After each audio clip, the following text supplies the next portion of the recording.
Hound Dog, Elvis Presley, 1956. And as you know, Elvis learned his moves from Forrest Gump. Hound Dog was pretty simple because I remembered that even being a real little kid, I remember that as being like one of the most famous and one of the earliest Elvis hits. Elvis learned the song from a couple of other sources. It was Big Mama Willie Mae Thornton who performed it as a straight-out blues song written by Lieber and Stoller. And later on, Elvis in Las Vegas saw a nightclub act called Freddie Bell and his Bellboys, and they were the ones who did it sort of rock and roll style, and that's what Elvis emulated. And I said, hey, guess what?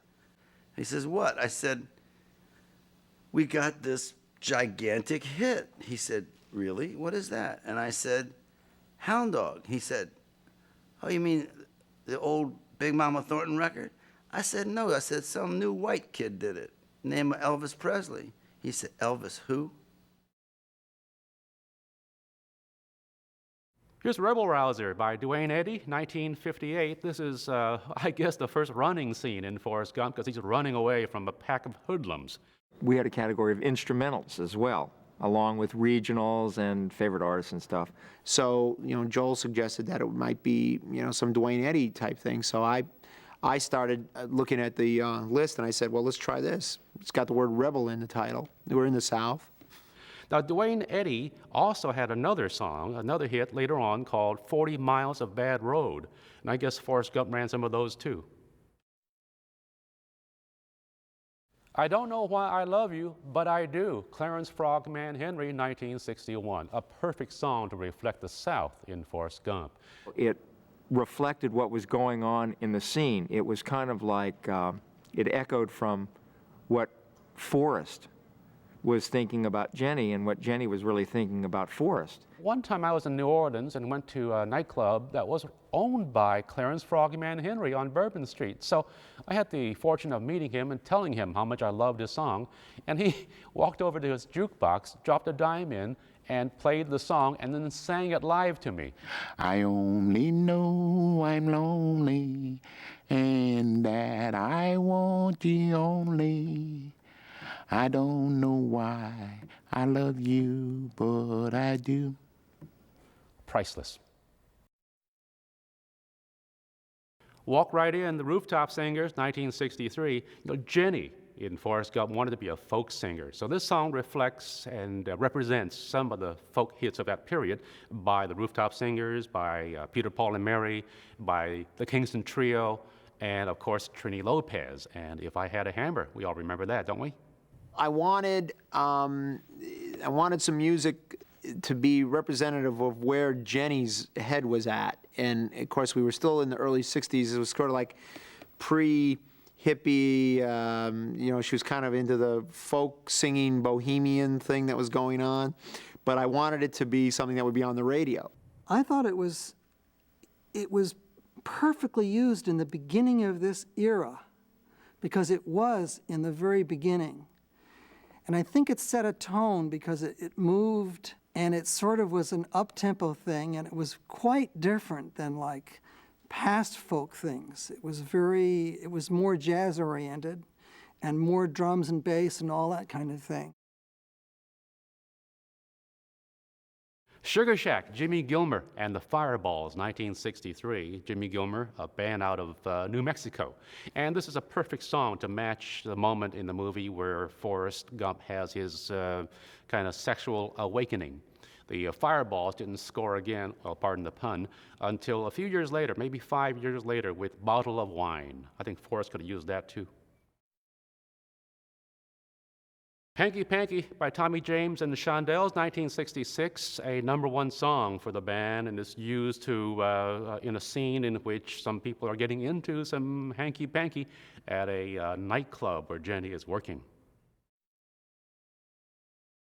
Blowin' in the Wind, a Bob Dylan song by Joan Baez, sung in the movie by the Jenny character. She says in the movie, I want to be, famous like Joan Baez, so. That was a natural. That one we knew, when we read the script, that's what she would be singing. Now, in real life, on recordings, it was recorded by, of course, Bob Dylan, but also by a wide range of artists, ranging from Peter, Paul, and Mary to Stevie Wonder. And in fact, it inspired an answer song, another song about the need for equality, written by Sam Cooke. And it was called A Change Is Gonna Come. Land of a Thousand Dances, Cannibal and the Headhunters, 1965. One of the great all-time frat party songs. It just says exactly what it is, Land of a Thousand Dances. It's the right song for something coming out of a topless bar. It was covered by Wilson Pickett, the Wicked Pickett, the following year. Big hit. Fortunate Son, Creedence Clearwater Revival, 1969. John Fogerty of Creedence said he was never really a political guy, but he said he served in the Army and had strong feelings about the fact that poor, disenfranchised people were quite often the ones who were more likely to be drafted into military service. He thought that was kind of unfair, and he thought of this song as his own personal confrontation with President Nixon. I just knew that song. You know, I knew it. It's been in my brain ever since I heard it. When it first came out, and that was the first choice. Played it up, put up against the picture. Worked like gangbusters. We knew we had to. I mean, couldn't think of anything better. I Can't Help Myself, Sugar Pie Honey Bunch, The Four Tops, 1965. That was playing in the set on the day, and that really was a powerful thing, yeah, with helicopters flying over and all the soldiers, and having that just rock and roll Motown music playing in the background was, we all felt like we were there. But through it all, this particular music, I like to think that it had a calming effect on the nation, because no matter what was going on, we always stuck to our love themes, and it'll be all right in the morning. That's Levi Stubbs and the Four Tops' #1 song for Motown. They had one other one, Reach Out, I'll Be There.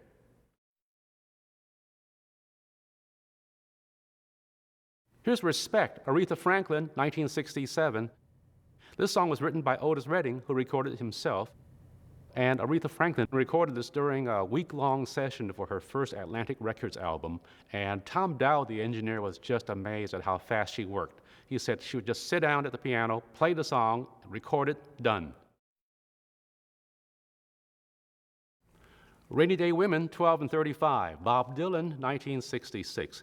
Now, strangely enough, Bob recorded this one at the Columbia Studios in Nashville, and he told a session musician, Charlie McCoy, that he, for whatever reason, wanted a Salvation Army kind of a sound. And so McCoy brought in a slide trombone for the session, and Dylan finished it in just 17 minutes, one take.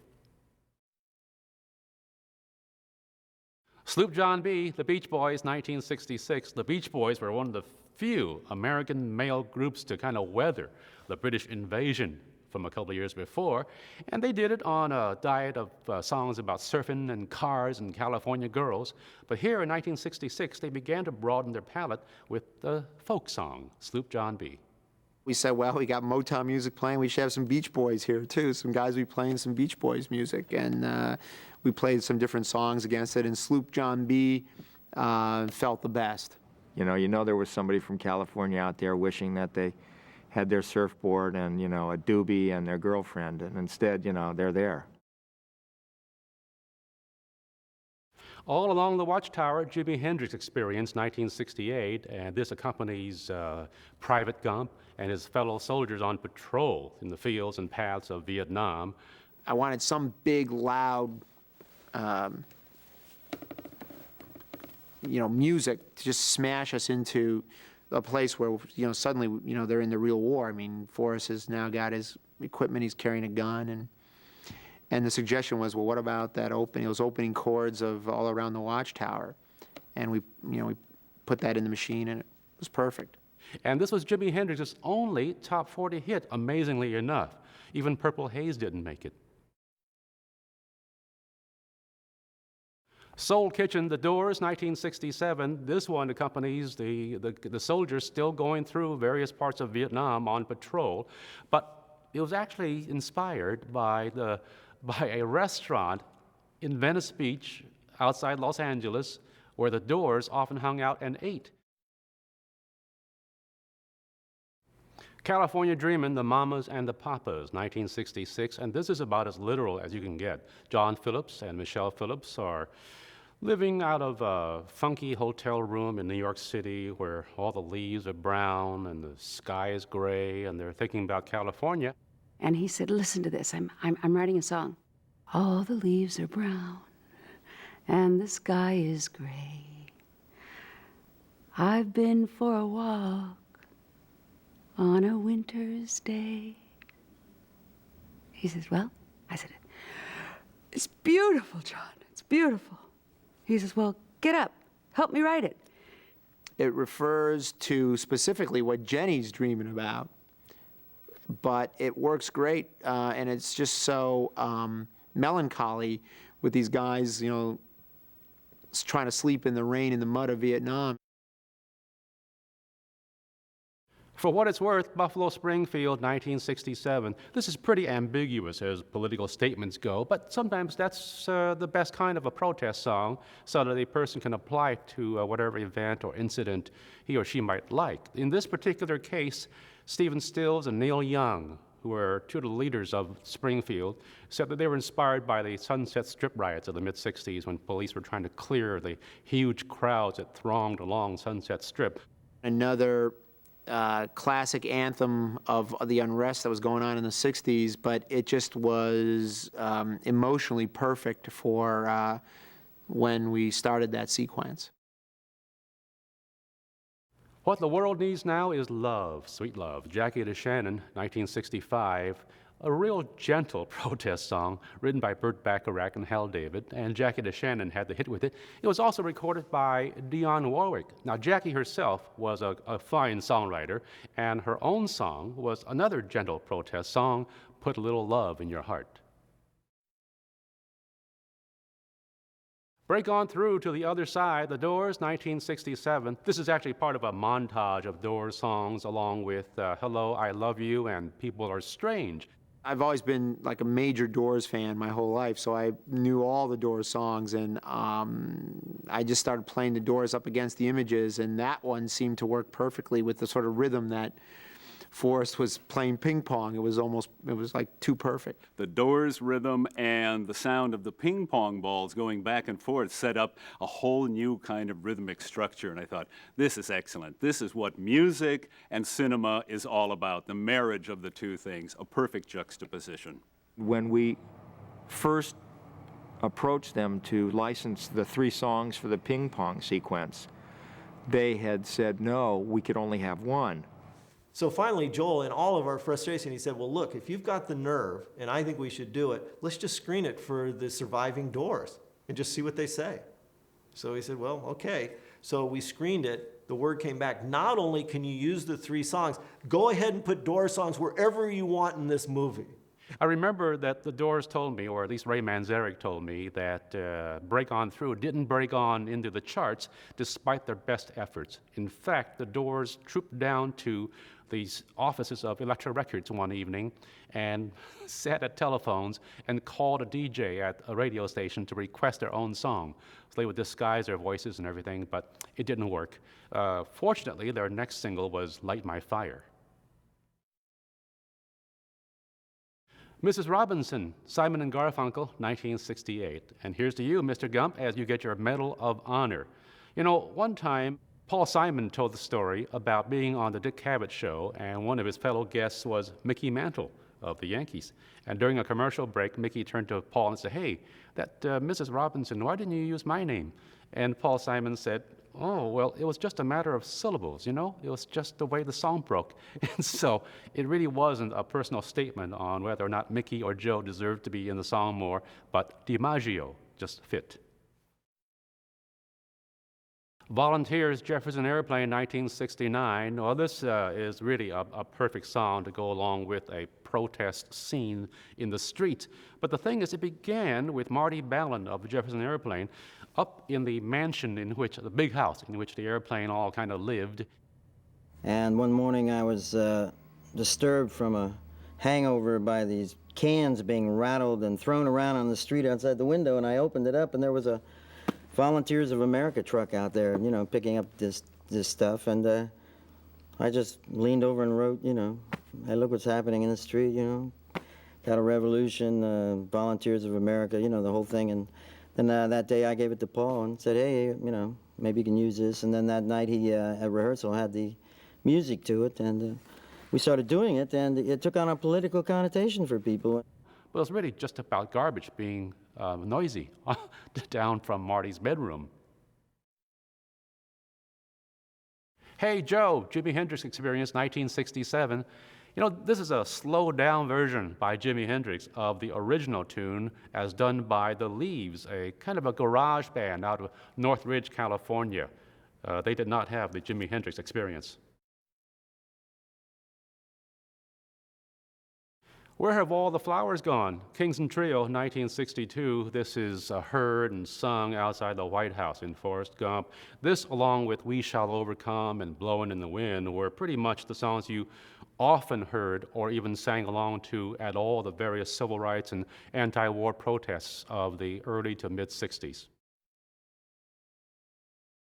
Get Together, The Youngbloods, 1969. This is as close as there is to an anthem of the so-called hippie generation, recorded by a number of bands, including the Jefferson Airplane and We Five. I think they both had hits with it. We selected the Get Together because when Jenny was sort of playing, again, it was like, where would her folk singing have evolved to, or her, you know, and of course, she's hitchhiking and she's begging on the streets of Hollywood Boulevard, and we thought it would be appropriate that she be singing Get Together. It was written by Dino Valenti, who actually, sadly, had to sell the publishing rights to his song for just a small amount of money to bail himself out of jail on a drug bust. He later on went to join Quicksilver Messenger Service, and he advised rock fans to just take another hit of Fresh Air, which is much cheaper and I think legal. San Francisco, Be Sure to Wear Flowers in Your Hair, Scott McKenzie, 1967.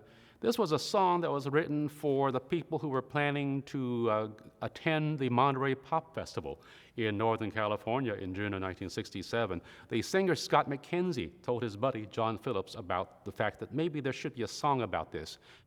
I remember it as a process. I think John and I talked about the idea for the song for a couple of weeks at least, and then he just sort of sat down and went into his own position and whatever it was and wrote the song in about 20 minutes. About 20 minutes. It was the first time Lou heard the song.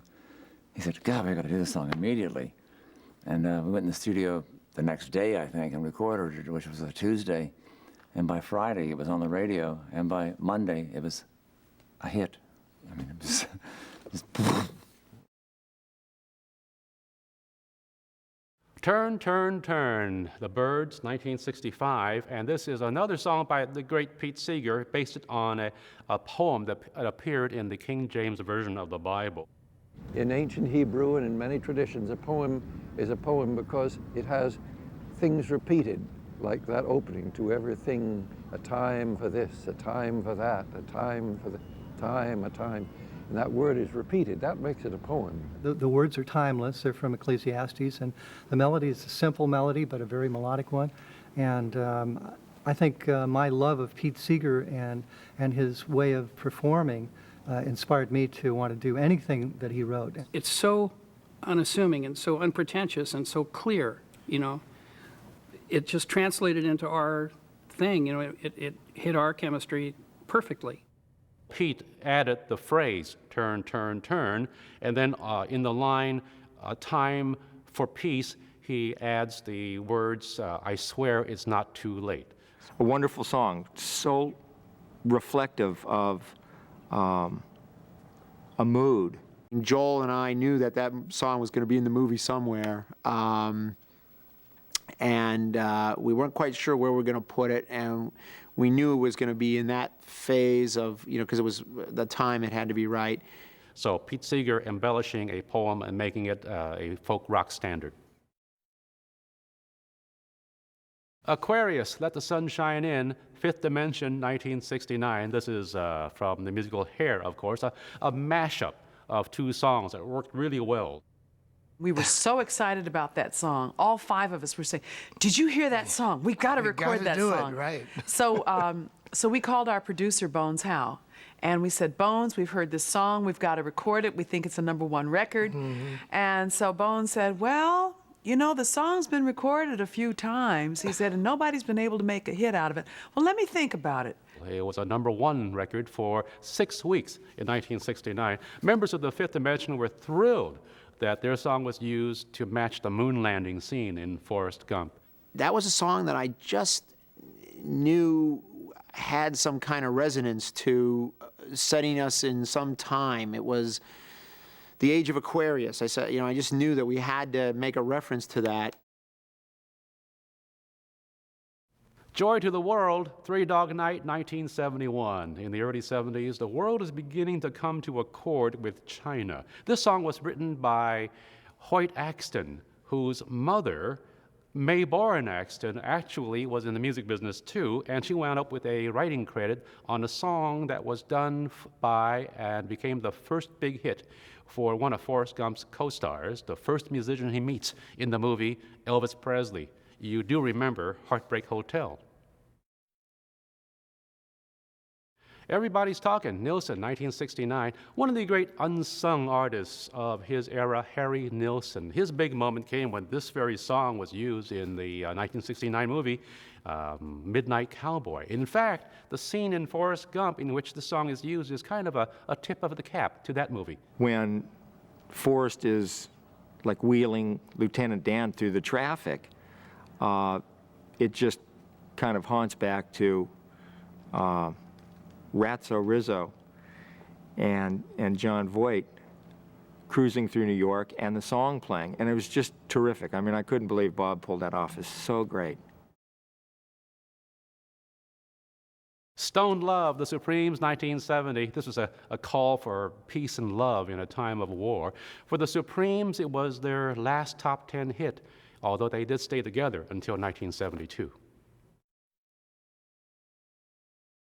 Love Her Madly, The Doors, 1971. Well, by 1971, the Doors were pretty near the end. In fact, this is from their last studio album called L.A. Woman.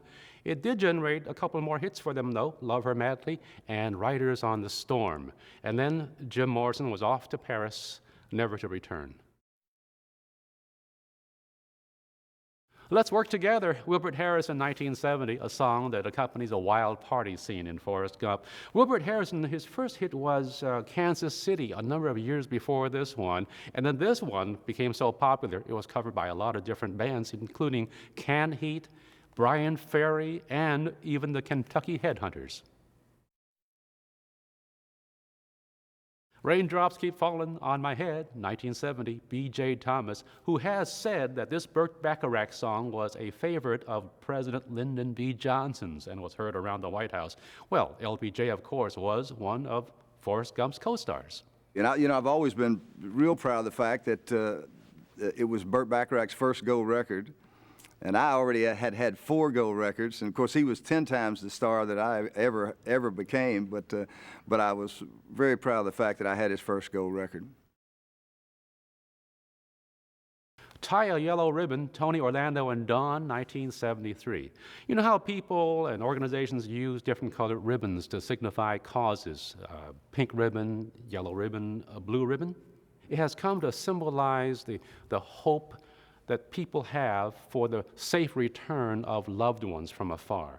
It became particularly popular in the early 90s during the Gulf War, and so from war to war, from Forrest Gump's Vietnam to the wars of today, the yellow ribbon continues to tie people and their hopes together. Get Down Tonight, KC and the Sunshine Band, 1976, and this goes along with some illicit drug use in the film Forrest Gump. Hard to imagine that going on in any discotheque, of course. Now, Richard Finch of KC and the Sunshine Band told me once that the band got song ideas just from listening to their audience. So I guess someone at one point said, "Get down," and I guess at some other point said, "Shake your booty." Well, songs come from anywhere, even the dance floor. Freebird, Leonard Skinner, 1975, and Jenny is on the ledge and on the edge.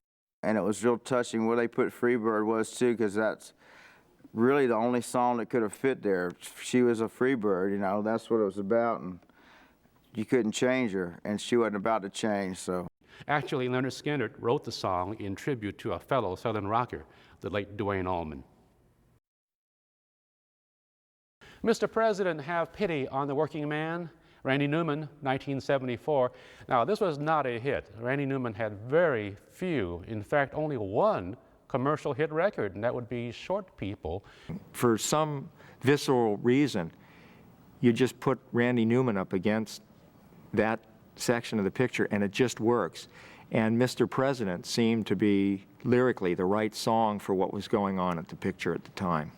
People just loved his acerbic, dry, sarcastic, sardonic sense of humor, and his general wit applied both to people and society at large. Sweet Home Alabama, Leonard Skinner, 1974. The band just loved the fact that in Forrest Gump, this song is used to accompany the first dance between Forrest and Jenny. Turned out to be the perfect song for the two of them to be listening to when they were together in Alabama. And that's, it was the right time. We know that it would have been played on the radio all the time. And it felt right. And it's sort of like, again, it's sort of an anthem. They were in the studio in New York City making this album with Al Cooper, the producer and musician. And at one point during the session, John Lennon, who was working nearby, popped into the studio to ask for some advice from Al Cooper. So Al spoke with him and John left. And one of the band members said, was that John Lennon? And Al said, yeah, it was. And the guy said, I think we need to take a break.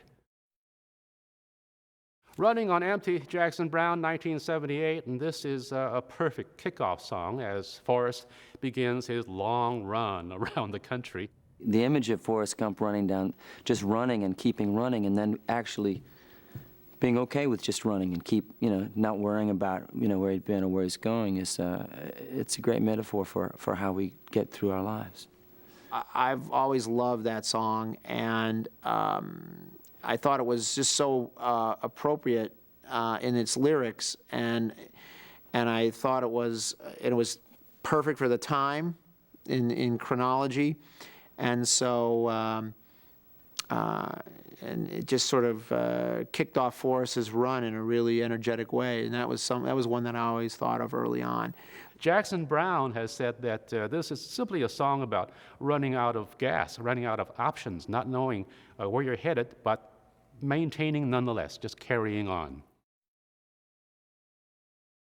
It Keeps You Running, the Doobie Brothers, 1977. And this is, again, perfect accompaniment on the long run that Forrest Gump is on. And the Doobie Brothers themselves had a pretty good run. They had 16 hit records in their 17 years together, and this was one of their first hits after Michael McDonald joined them in 1976.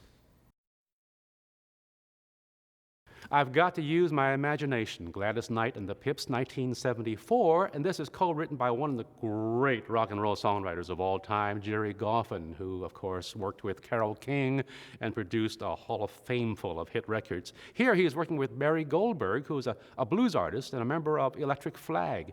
We sat down, Jerry sat down in my living room. I said, come on, Jerry, please. So he sits down, and he starts writing on a little paper, and like 10 minutes later, he shows me the lyrics. He says, is this what you want? And I read the lyrics to Imagination. It just blew me away. I said, yeah, thanks a lot, This is one of their first commercial efforts. They wrote a lot of political songs together, but decided maybe it's time to get commercial, and they came up with Imagination. Big hit for Gladys Knight and the Pips.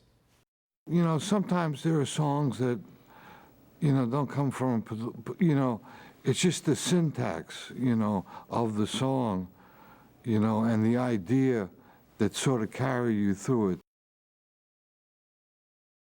Go Your Own Way, Fleetwood Mac, 1977. Now, Perfect Strangers are joining Forrest Gump now on his run around the country. And the song, though, was really just a personal statement by the members of Fleetwood Mac. They were all going through dysfunction, personal relationships, breakups of those relationships, while they were making their album called Rumors in 1977. On the Road Again, Willie Nelson, 1980, and a big crossover, maybe the only country crossover hit for Willie, and On the Road Again is pretty much the story of his life. You know, I met Willie for a magazine profile in the mid-'80s, and he told me that he himself was a jogger, just like Forrest Gump. But I think that's pretty much where the resemblances ended. That was when the beginning of the resurgence of the country and Western country rock music started in that period of the late 70s. And I mean, Willie Nelson was like one of the biggest stars, and we wanted to set the time, and of course, Forrest was on the road again. Against the Wind, Bob Seger, 1980, one last song for the running sequence and for the Forrest Gump film. Well, two things happen there. One is that the movie catches up with real time. In other words, at the end of that scene, it's where we're no longer in the past with Forrest. So we don't know where in the film we're going now. Forrest doesn't know. So we're following him now in real time. Bob Seger has talked about the song being about what happens after you hit success, have a peak of success, and you're starting to wonder, what is next?